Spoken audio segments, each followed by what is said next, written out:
to continue this session on early Judaism in the New Testament. There are books in the back if you're interested. So those will be here all the rest of the month here. So you can remember to bring your check or your $20 or whatever or bring $40, get 2, or bring 60 and get 3 like your pastor did. Yeah, exactly. Or 80. Dr. Carter's like, keep going. So, without further ado, Dr. Carter, welcome.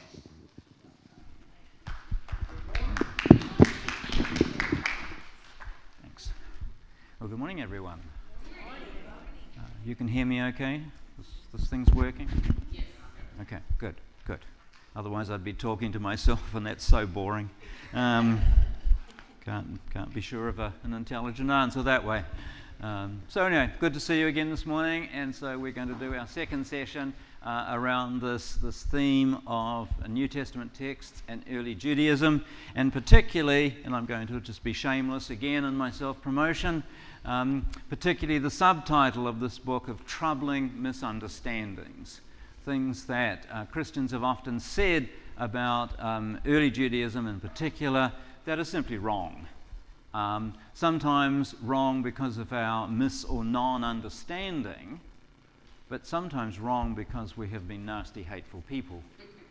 And Christians haven't always had a good track record across 2,000 years of saying those sorts of things. So in the book, we're trying to undo some of those troubling misunderstandings and offer some alternatives to them. So last week we talked about Messiah, this expectation of a key anointed figure, you'll remember. Don't have predictions in the Hebrew Bible, although when Christians have put their Jesus glasses on, they've seen all sorts of things. And then I mentioned to you that in the texts of early Judaism, 2,000 pages in the Pseudepigrapha, 400 pages in the Apocrypha, who knows how many volumes from the Dead Sea Scrolls, 20-something volumes from Josephus, 12 volumes from Philo. All of that, we've got 4 main passages about a Messiah, which we looked at last week because I fitted them all onto 2 sides of 1 page. So it's not a central expectation for Jewish folks. Of course, it was very important for the early Jesus folks to recognize Jesus as anointed or commissioned or sanctioned by God. That was a very important affirmation for the early Jesus movement. But it wasn't one that most Jewish folks shared.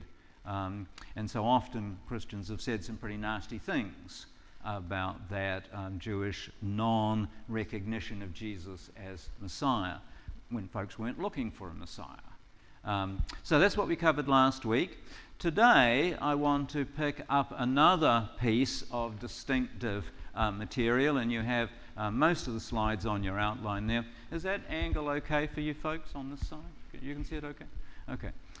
So I want to talk about the R word, resurrection, or as it's often translated, raised. It's the same Greek word. Both begin with R. Isn't that a nice coinky-dink? They both begin with R. So I want to talk about resurrection because this is one of those things that Christians have often sort of trotted out in triumphalist manner. You know, we're the people of resurrection. We've got this special thing going just for us, but not for Jewish folks. Well, let's stay tuned on that one and let's see whether that actually works out or not. But a little bit of contemporary humour before we get into it.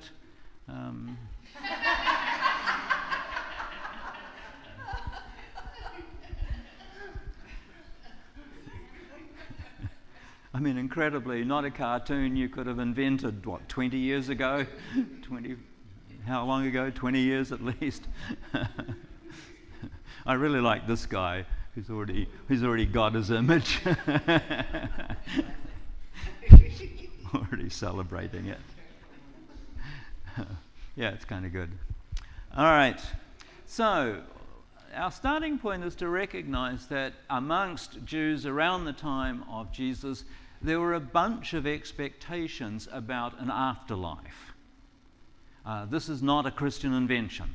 There were a bunch of expectations about an afterlife, and they were varied expectations. They weren't just one thing.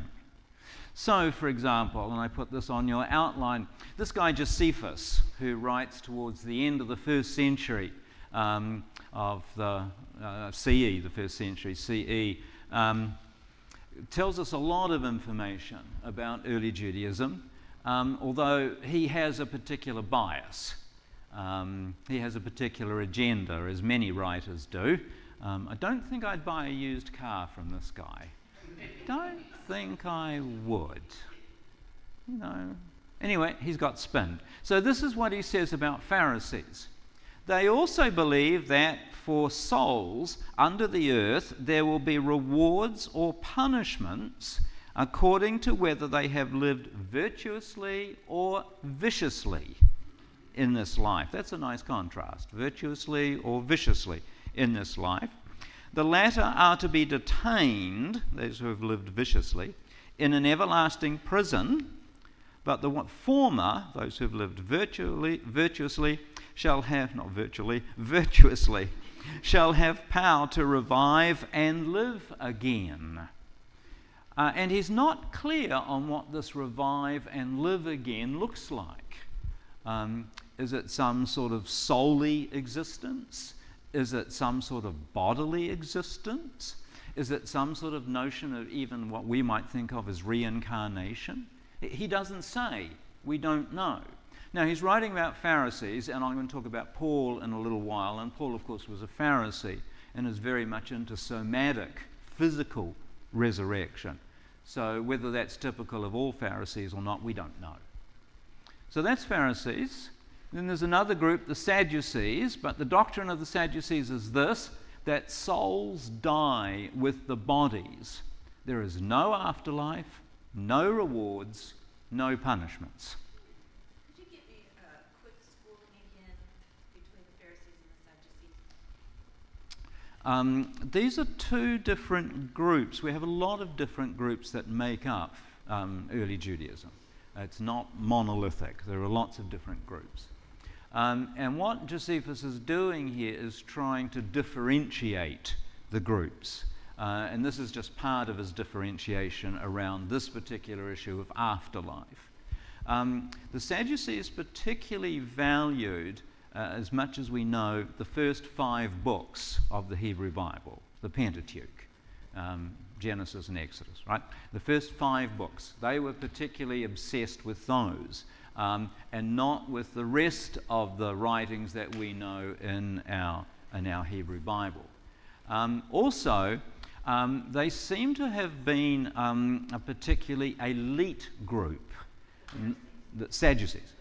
This is one of the distinctions that Josephus draws, that the Sadducees seem to be a particularly elite group, whereas the Pharisees had much greater reach amongst the population.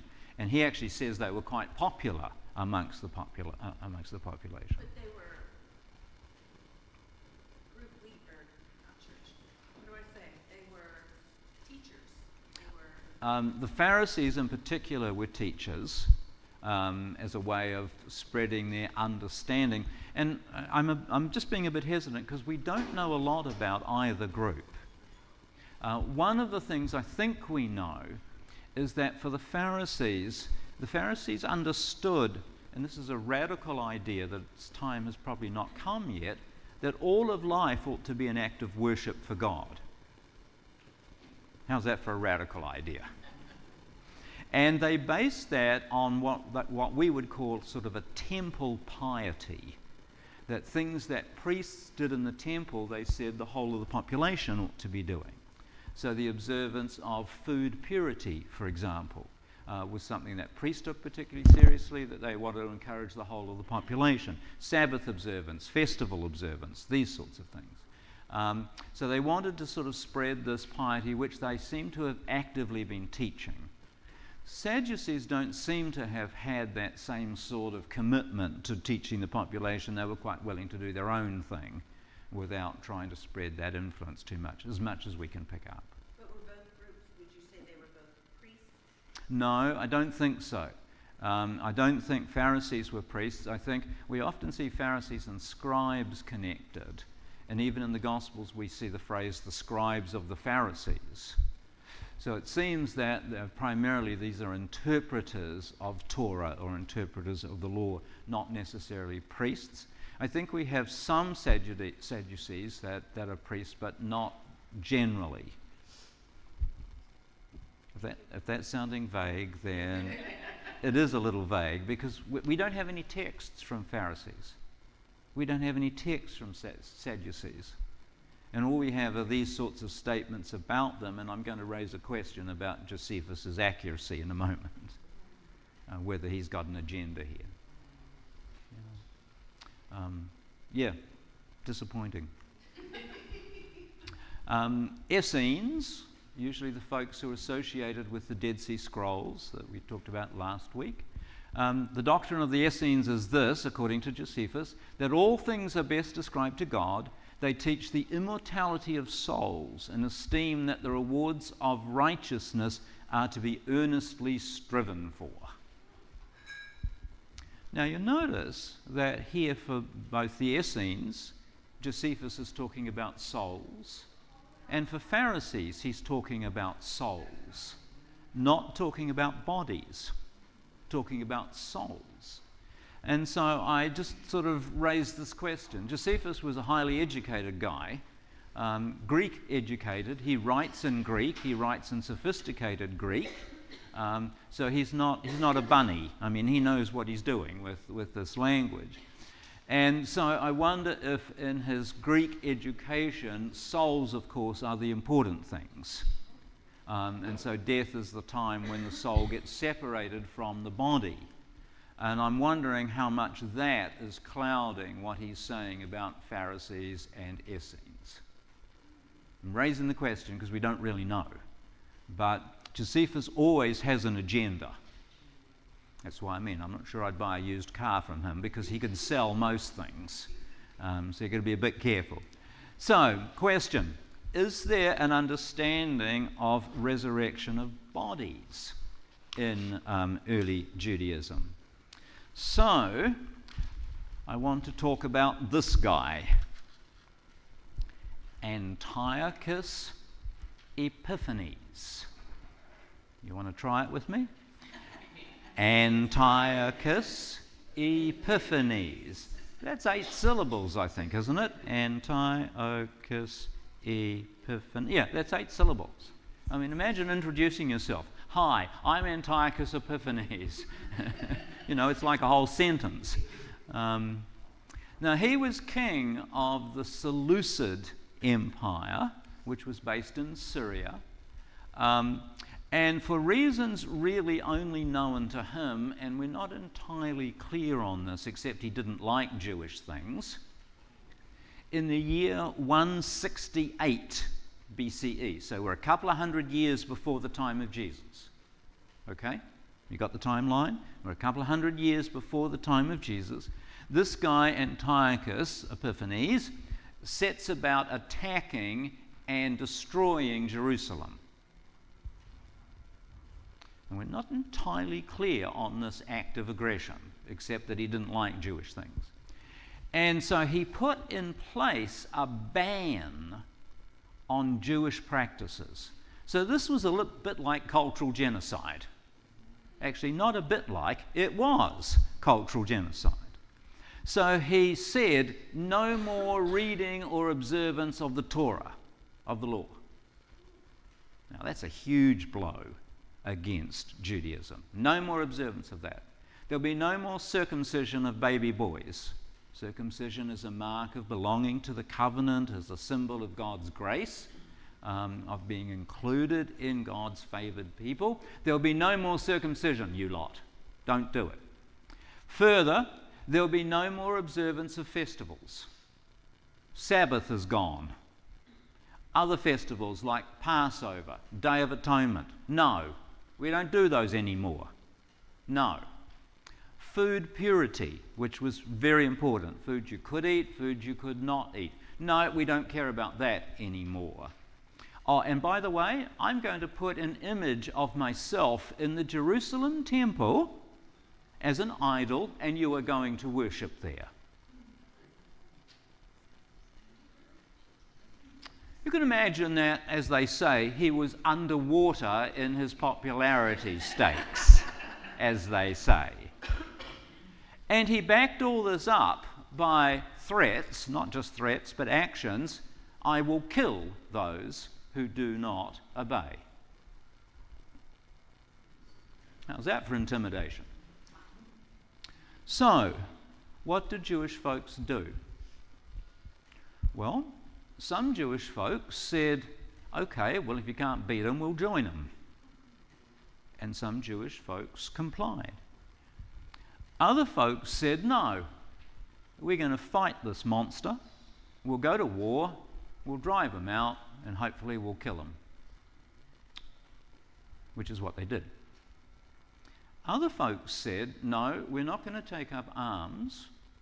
We are going to wait for God to deliver us. And other folks said, we are going to openly and brazenly resist. We will circumcise our infants. We will observe Sabbath. We will observe Passover. We will continue to read Torah, other than the copies that Antiochus has already destroyed. And we will not bow down to his idol. Antiochus said, well, that's fine by me. I'll simply put you to death. And he did. So, what you're seeing there is a coin. And on the left, we have one side of the coin where we have Antiochus depicted as the god Zeus. On the other side of the coin, you see here, we have a picture of the god Zeus sitting down. And in his hand here, I hope you can see, we've got a figure of a goddess who has wings. This is the goddess Nike. Long before she was a sports apparel company and good footwear, she was the goddess of victory. In Latin, her name was Victoria. In Greek, her name was Nike, the goddess of victory, or the goddess of conquering. And so, literally, we get two sides of the coin. And the point of the two sides of the coin is that on one side you see the mug of Antiochus, but on the other side of the coin you see the power behind the throne, the power behind Antiochus. And that's what that Epiphanies business is. Now, you recognize we've got this festival in the Christian tradition of Epiphany, right? Of an appearing, of a manifesting. So here he is advertising himself with his billboard. I am an appearing, I am a manifesting of Zeus. So when you see me, you see Zeus. Zeus is working through me. And particularly, the goddess Nike helps me to win victories over Jerusalem as I did in 168. And that's what the coin is celebrating. All right? Literally the two sides of the coin, the power behind the throne. As this figure who manifests, displays, reveals the power and presence of Zeus. And this is the image of himself that he put in the temple. And it actually says on the coin, King Antiochus, God manifest, right? Manifesting Zeus, bearing victory. Here she is in his hand, blessing him with victory. Well, we have an image from CNN I thought you'd like to see. We do actually have CNN was there with its lovely little image. Not. All right, so let's talk about these responses, because this is huge crisis, as you can imagine. Huge crisis for Jewish folks. So, some cooperated, and if you want to read the real story, it's in the Apocrypha, in the book of 1st Maccabees. We actually have 4 books in the names of the Maccabees, but this is 1st Maccabees. Some folks cooperated. Some folks took up arms. Some folks waited for God to intervene. And some folks chose martyrdom, where they defied. They simply refused and were put to death. But that raised some theological questions. What's the point? What's the point of resisting even to death? What's the point of dying for these affirmations? Wouldn't it be better to live so you could be around once this tyrant got thrown out and you could go on being faithful in your life? What's the point of dying for all of this? What does it accomplish? What's the so what? So what happens is, out of this crisis, an understanding of the resurrection of bodies emerges. Okay? Out of this crisis, out of this resisting this unjust tyrant, being faithful to the tradition, comes an understanding of God's faithfulness, of God's justice doing work that takes place even beyond death. So just because God doesn't deliver you before death doesn't mean God has abandoned you. God raises martyrs back to life. This is an understanding that emerges out of this crisis. It's a new understanding in Jewish thinking. So we have this story of resurrection as justice doing work from 2nd Maccabees, and I put the text on your outline there. And it's a story in 2nd Maccabees chapter 7 of 7 brothers. I don't know if it's in 2nd Maccabees chapter 7 because there are 7 brothers, or whether that's just another happy coinky-dink, I don't know, who resist Antiochus, and each one of them is put to death as a martyr. Watched, and I should sit down to say this because it is so horrendous, watched by their poor mother. The test that Antiochus puts them through is the demand to eat pork, to eat pig meat, which of course is to contravene the laws of purity. He's demanding that this is what they eat, and they refuse. Now, I didn't give you the whole chapter, but you can check it out if you have a copy of the Apocrypha, or you can go online and Google it at 2nd Maccabees chapter 7. So, this is the second of the 7 brothers, because as each of them dies one by one, they deliver a little speech to Antiochus. So, when he was at his last breath, he said to Antiochus, "You accursed wretch, you dismiss us from this present life, but the King of the universe will raise us up." We could translate it, will resurrect us to an everlasting renewal of life because we have died for his laws. So the fact that I'm willing to die now does not mean God has abandoned me, but God will do God's justice after my death. God will thwart the power of the tyrant because the tyrant will not be able to keep me dead. All right? That's the sort of the in-your-face thing, right? The tyrant's power is limited. After him, the third brother, third son, was the victim of their sport. When it was demanded, he quickly put out his tongue and stretched forth his hands, because they'd been chopped off with the previous 2, and said nobly, "I got these from heaven, and because of his laws I disdained them, and from him I hope to get them back again."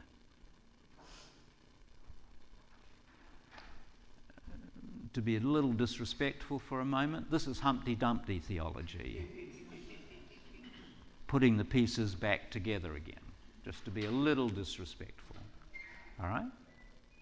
So not only is he expecting that there will be resurrection of the body, but it will be a restored body. After he too had died, they maltreated and tortured the fourth in the same way. When he was near death, he said, "One cannot but choose to die at the hands of the mortals and to cherish the hope God gives of being raised again," resurrected again, "by him. But for you," talking to Antiochus, "there will be no resurrection to life." Okay? So resurrection is going to be, in a sense, a judgment. It's going to be a division between those who have been faithful and those who have not, those who have opposed the divine law and purposes. The last brother, just imagine sitting through this, looking and seeing what's been going on with your 6 other brothers, knowing what's in store for you. And not to mention the poor mother who is watching all of this. The mother says to the 7th son or brother, "Do not fear this butcher." I think there might be a reason to fear this butcher. But anyway, "Do not fear this butcher, but prove worthy of your brothers, accept death, so that in God's mercy I may get you back again along with your brothers." So resurrection is partly somatic, it's about restored bodies, but it's also social. It's a reuniting of these brothers and this mother. So what do we have here? I'm suggesting that resurrection is about doing justice. That the injustice of the tyrant does not have the final word, even if it might look like it at death, because God's purposes are not bound by death. After death, there is resurrection in this way. That the tyrant doesn't have the last word. This act of injustice is not the final act. God brings life to these martyred bodies. So, we have an everlasting renewal of life. We have, "From him I hope to get them back again," referring to his tongue and to his hands that have been mutilated and tortured. God gives a being raised again by him, but for you there will be no resurrection to life. So there's a division. So that I may get you back again along with your brothers. So this is God's post-mortem reward for being faithful, even to death. It's not about abandonment. There's no protest here of, "God, why did you let this happen?" Because there's the affirmation that God's purposes are not restricted by death. One more question. Sorry. Do you need to talk into the microphone for the tape? Corinthia, spoken highly of you until this moment. So this is the earliest text that we know of referring to some idea of a resurrection? Yes. Okay. Yes. And this text is probably written somewhere around the year 100 BCE. So Antiochus does his nasty stuff in the 160s. And then sometime over the next 50 or so years, this understanding emerges that these folks who were martyred were not martyred in vain. Okay, thank you. Okay? So it's a new developing theological understanding in Judaism. All right? Making sense? Okay. And it comes out of this crisis of injustice, of tyranny, of oppression, of exploitation. And it's a way of seeing God at work even beyond these atrocious deaths of folks who have been faithful. God continues to be faithful beyond death. Restores physical bodies and restores loved ones. So it's both somatic and societal. Okay? 2 words beginning with S. Easy to remember. Somatic and societal. Tyrannical power does not have the final word. God's justice, God's power restores the faithful to life. All right? Now, I want to transition to Paul and to Gospels. And I'm going to do it in this way. What we're seeing here is a way of thinking among some Jewish folks. Not all Jewish folks, because there's variety and diversity and all the rest of it, but among some Jewish folks. There's a way of thinking here that fundamentally sees the world in two ages or two periods of time. So, at the moment, there's the present evil age, where sin and death and oppression and tyranny and injustice and all bad things exist. But then there is the expectation that God is going to intervene in a big way and change things. And that intervention can include a bunch of factors. You know, it's sort of like a buffet, where different writers see different things happening, but not everybody necessarily sees the whole of these things happening. So we've got events like perhaps a Messiah turns up. Now, we saw how sparse that expectation is last week, right? But for several writers, yep, a Messiah is going to turn up. For other writers, there's going to be a judgment, and we're seeing that even in this martyrdom text, that for you there will be no resurrection to life. But for me, there will be, right? That division that we saw. Judgment taking place. It's going to involve the nations for many of folks who envision this new world. The nations are going to be caught up in this. Some are going to be punished, some are going to be vindicated. There are different scenarios. But also, for a number of these scenarios, when this divine intervention happens, this is going to be the time of resurrection.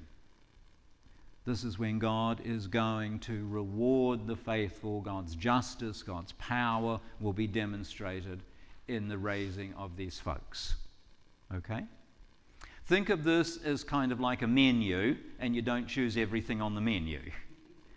Well, that would be a bad idea. No, you don't choose everything on the menu. You make your choices, and that's what we have in these different scenarios. All right, I'm just pulling together different elements. And with the divine intervention, what's going to happen, I put it in a lovely green colour, because God is going to establish a new creation.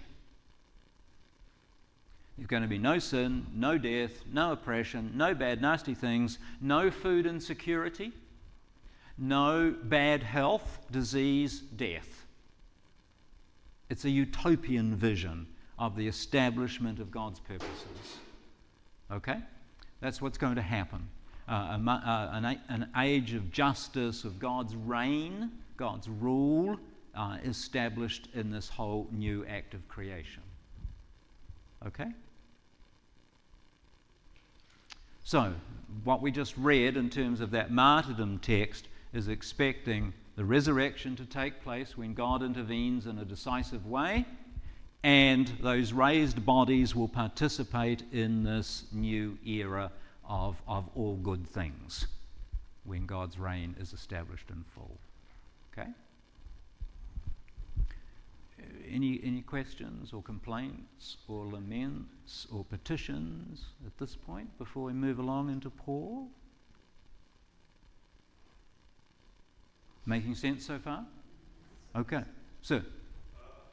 What, in your opinion, what dates this Bible text actually written?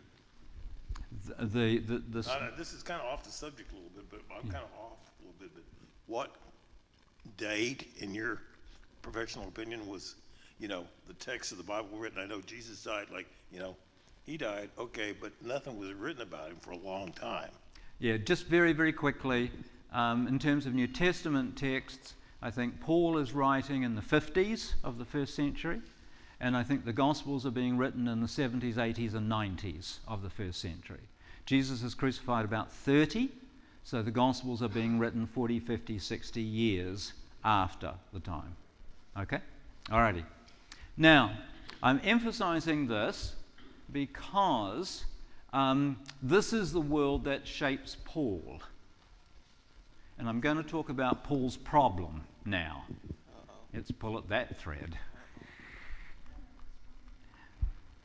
Paul is a Jewish guy. This image is not Paul taking a bathroom break. Just wanted to be very clear about that. It's actually a carving out of ivory, and it's about so big. It's about 6 or 7 inches long and about 3 or 4 inches high. I've seen the thing. It's gorgeous. Brilliant. And what it is, and this is just half of it, we have an image of Paul teaching, and the other half of the image, on this side, is a young woman by the name of Thecla. And we have a big story about Paul and Thecla. Thecla is a young woman who feels called to be a preacher and teacher like Paul, and she goes through all sorts of opposition along the way. And finally, it's clear that God thinks it's a great idea that she should be a preacher and a teacher. And in the end, Paul thinks it's a great idea too. Anyway, this little scene is a scene of Paul teaching Thecla, probably from 3rd century, maybe 4th century. So I included the visual here just to make the point. Paul is a Jewish guy. He's a Pharisee, and as much as we know, resurrection friendly. Now, one of the big things he does in his letters is to try to make sense of resurrection. Because Paul has a problem. As you know, we have the stories of Paul encountering the risen, resurrected Jesus. Right? Yeah. We have these stories. So this turns his life inside out. But it gives him a major problem because he's encountered the resurrected Jesus, but the world hasn't changed. Right? So go back to my diagram. All right? So resurrection here is part of this expectation that God is going to intervene, change the whole world with a new creation. End of all injustice, end of all bad things, end of all suffering. This new world has dawned. But you've only got to be vaguely comatose when you wake up in the morning to know the world hasn't changed. It still seems to be the same thing. So Paul's got a problem. How does he solve it? Well, Paul's not dumb, whatever else we think about him. He's not dumb. So this is what he does in Corinthians chapter 15. So first of all, at the first part of 1 Corinthians 15, he talks about that Jesus was raised on the 3rd day, and then he goes through a list of folks who saw the risen Jesus. Jesus appeared to Cephas, Peter, then the 12. Then he appeared to more than 500 brothers and sisters at one time. Then he appeared to James, then to all the apostles, and then to me. So here's a sort of his list of witnesses. So I'm going to talk about the significance of this, he says, but first of all, let's just establish we've got a bunch of witnesses here for the resurrected, risen Jesus. Okay? So, God's post-mortem reward for Jesus being faithful to death is that God has raised Jesus from the dead. Jesus is faithful and dying. God has raised him. His death was not a defeat. His death was not a triumph of all the bad things. The tyrants didn't have the final word. God has raised Jesus and has restored Jesus' tortured physical body. Now, exactly what Jesus' resurrected body looks like, who knows? But folks recognized him in the stories. He was recognizable. He ate fish, but he passed through a door. Go figure. If you get it worked out, let me know. Clearly, Jesus is restored to folks who loved him and followed him. Again, the tyrant doesn't have the final word. Okay? So that's where we start, at the first part of 1 Corinthians. So what does Paul do with that? Well, he goes on to say, now, this is Paul's adjusted thinking now. Christ has been raised from the dead, the first fruits of those who have died. That's a big adjustment in his thinking. The first fruits. Now, you know this image, right? Out of Leviticus, the first fruits. So what happens is that when the crop matures, you give the very first part of the crop to God as an offering of thanksgiving. And when the first lambs or baby goats or calves are born, you offer the first to God as an act of thanksgiving, because this is your food supply. Thank you, God. Right? But secondly, in offering that as an act of thanksgiving, you're also offering it as an act of trust. Because you're assuming there's going to be second fruits and third fruits and fourth fruits and fifth fruits and sixth fruits and seventh, because otherwise you're going to go hungry. Right? You're looking for God to continue to be faithful in offering second, third, fourth, fifth, sixth fruits. So the first fruits is kind of an assumption, a guarantee that there are going to be other fruits. Otherwise it's going to be a really bad year. Really bad year. Okay?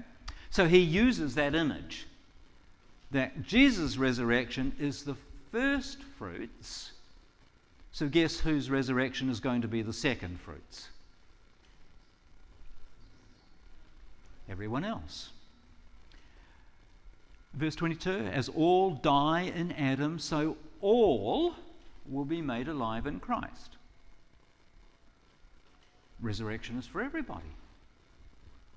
Each in their own order. Christ the first fruits, then at his coming, those who belong to Christ, which seems to be everybody.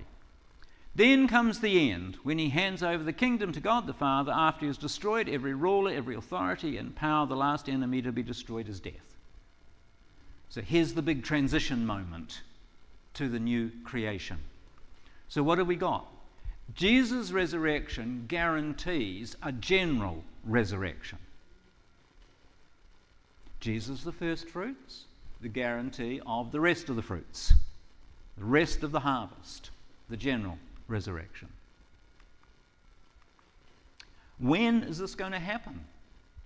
When Jesus returns. And so you notice here I put a ring around the comma after the word fruits there. The first fruits, then at his coming. All Christian existence since the time of Paul has been living at the comma. You and I live at the comma. Now, you might have been called a number of things in your time, but there you go. You live at the comma. How's that for a marketing campaign?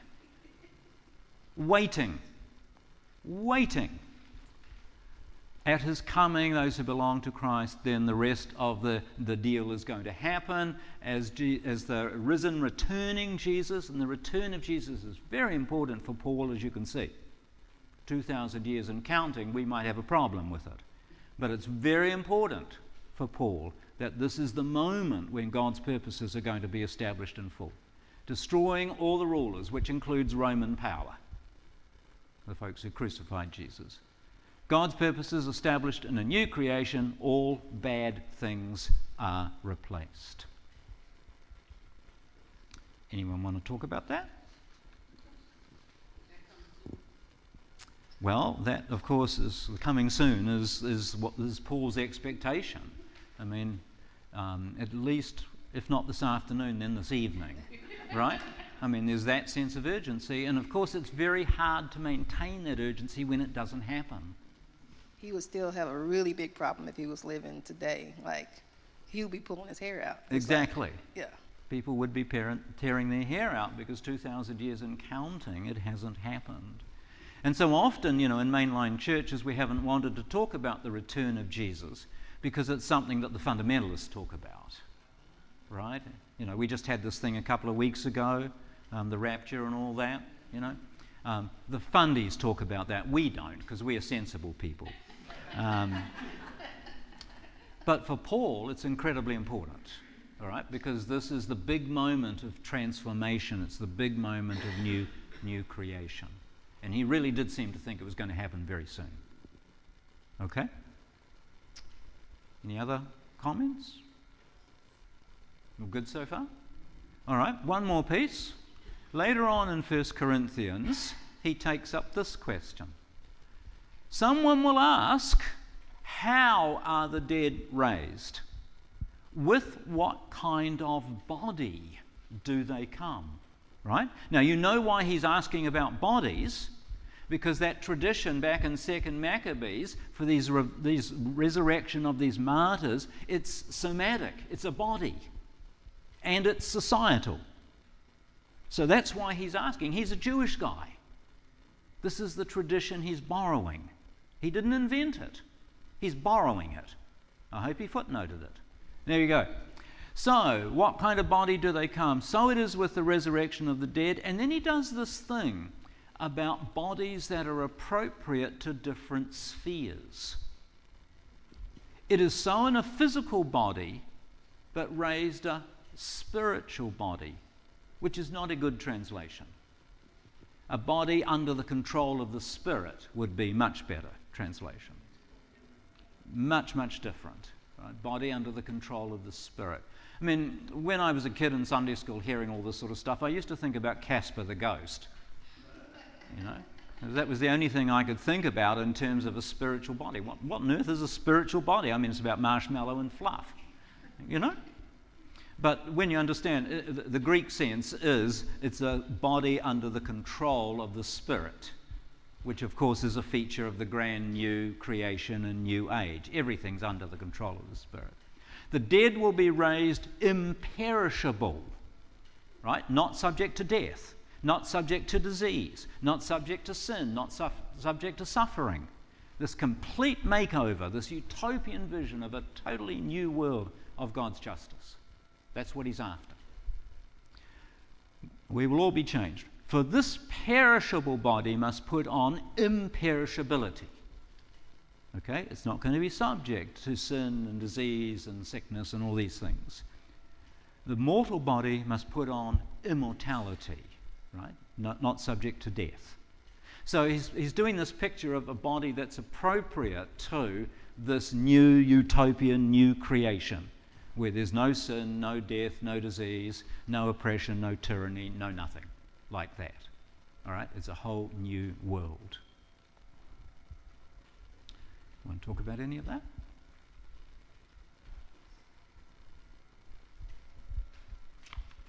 Okay. We do? Yeah.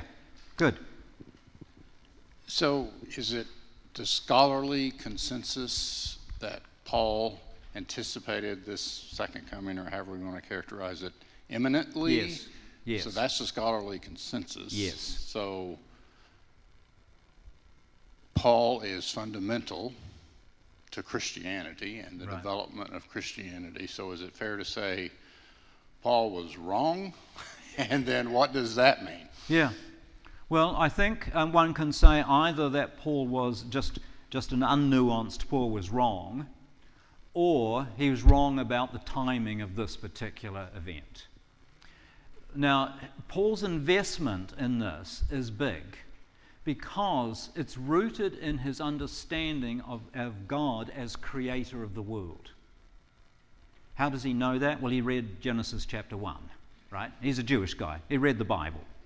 And so part of his understanding of God, and I think Paul is fundamentally a theocentric thinker.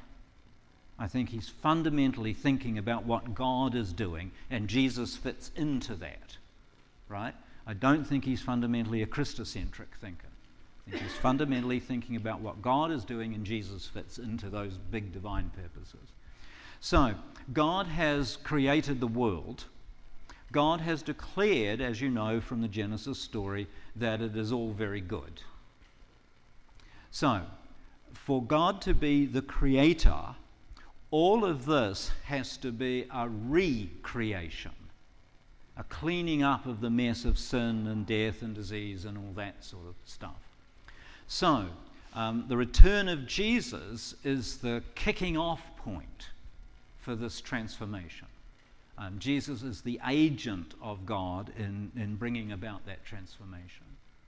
So that's the big investment for Paul in all of this, and as I've said, he expects it, I think, pretty quickly, pretty soon.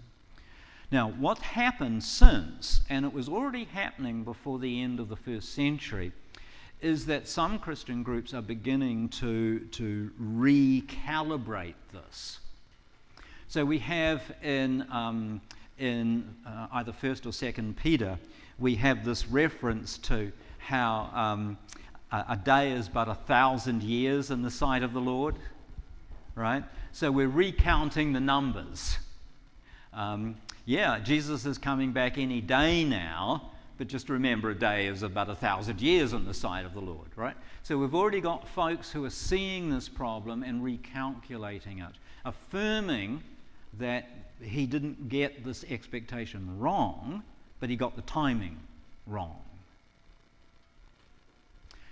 It's a very hard thing to maintain with any urgency, obviously, 2,000 years and counting.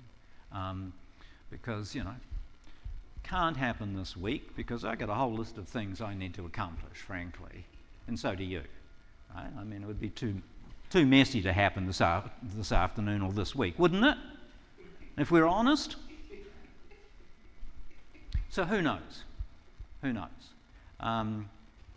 Now, does that mean that he got everything else wrong? I suspect not. I think there's some compelling stuff that he envisions in terms of what God is doing in the world, and this fundamental direction towards the recreation of a just world, which is true to the very being of God for Paul, I think makes good sense. Yeah, go. Okay, so just a little clarification. Yep, sure. So this whole idea that was presented in 2nd Maccabees, that was the first time it had been written down, and therefore the first time, or it was an early idea. You said it was about 100 years before Christ showed up on the scene. Yep, sure. This idea that was presented in 2nd Maccabees, was it widespread? Or just like a small little monkey group, not monkey, monkish type people? Monkey group, I like not a monkey group. Just, a group of people that were really emphatic about their beliefs. And Well, I think the evidence that we have from a number of texts points to it being quite widespread. And I think what gives it push, what makes it more and more acceptable, is the continuing state of oppressive powers in Israel's experience. So it gets born out of this Antiochus Epiphanes tyranny, but then when the Romans come to town and start throwing their weight around, and especially around the event of 70, when Jerusalem is destroyed, two of the big texts that we have from after that event in the next decade or so, as people try to make sense of, what on earth happened here. Resurrection of bodies is a really important part of what's going on there. So I think it gets traction because it speaks to this experience, this ongoing experience of injustice, these darn Romans that are in the land that God gave to us. They're imposing their will on us. This is supposed to be God's territory. This is God's people, and these darn Romans are here, And then the massive display of Roman power in 70 and the destruction of Jerusalem and the temple. I think where lots of Jewish folks died, did they die in vain? It's the same question again, They resisted faithfully. What was the point? Well, God's justice is not hereby finished, right? It extends after death. So I think that gives it real push, real impetus. So born out of trauma. Born out of trauma, exactly. Born out of trauma, born out of injustice, born out of a need for hope, for understanding. So if God is this God of life, then what does that look like in the face of these horrendous deaths? Does that mean we got it wrong about God? No. It means that God's life extends beyond our particular physical death. So there's a big theological freight there, right?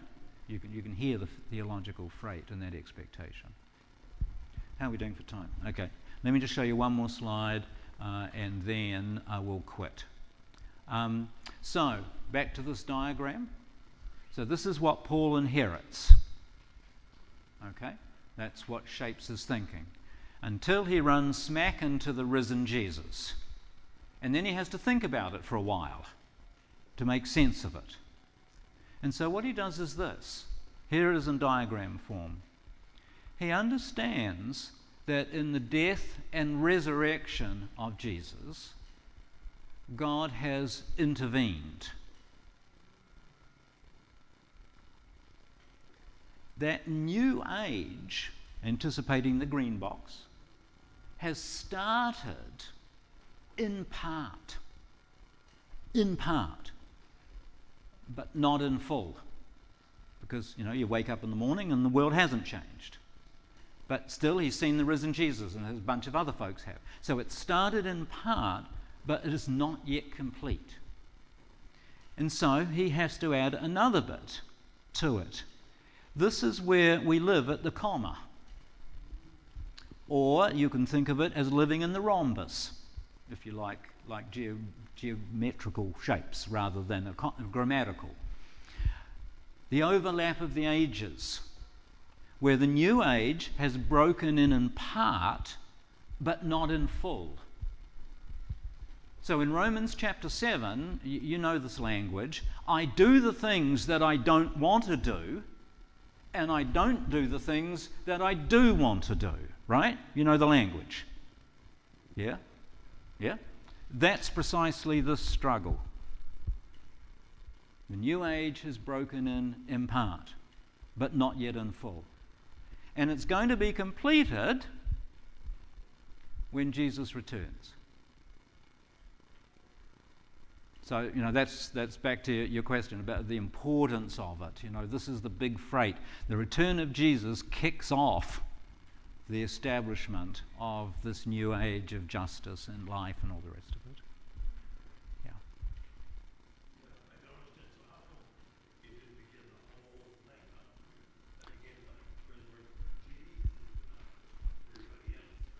Well, Jesus is doing some similar things. And the Gospels would actually, if we had more time, I was going to go on and talk about Matthew's Gospel, but we don't have time. But we've got some very similar things happening around Jesus in terms of his ministry and death as well. This is Paul's take on it, Paul's interpretation of what's happening and what's underway. I want to finish with one comment, just in case anyone's worried about this. A couple of years ago, I did a similar sort of presentation on resurrection for a group at Easter time. And after I'd finished, 3 folks approached me, and clearly they were distressed. And as it turned out, as they told me their distress, that just a couple of months previously, they had cremated their mother. And all this talk of bodies made them very nervous. And I was happy to assure them that God will take care of it. That God's got it in control. It'll be okay. So in case anyone's worried about that, I just want to offer that reassurance. Whether, a body is committed to the sea, to underground, is cremated, whatever, God will take care of it. Which is Paul's big affirmation in all of this. Okay? How's that for today?